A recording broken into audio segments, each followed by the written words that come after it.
Night தூங்குறதுக்கு முன்னாடி இந்த ரெண்டு ஆயத்துகளை மட்டும் நீங்க ஓதிட்டீங்கன்னா உங்களுடைய முழு இரவுக்கும் இந்த இரு ஆயத்துகளே போதுமானது என்பதாக நபி ஸல்லல்லாஹு அலைஹி வஸல்லம் சொல்லியிருக்காங்க.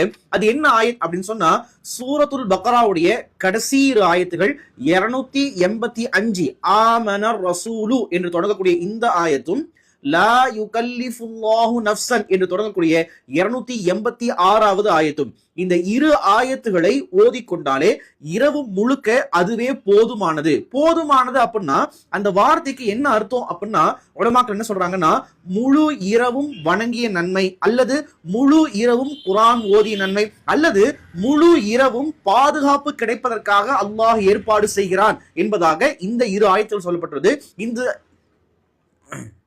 இந்த இரு ஆயத்துகள் சம்பந்தமாக இன்னும் ஏகப்பட்ட சிறப்புகள் ஹதீசுகள் சொல்லப்பட்டிருந்தாலுமே கூட இன்னைக்கு இரவு கண்டிப்பா இந்த 2 ஆயத்துகளை ஓதாம தூங்கிறாதீங்க. இன்னைக்கு இரவு மட்டும் இல்ல, தினந்தோறுமே இந்த இரு ஆயத்துகளை கண்டிப்பாக ஓதுங்க.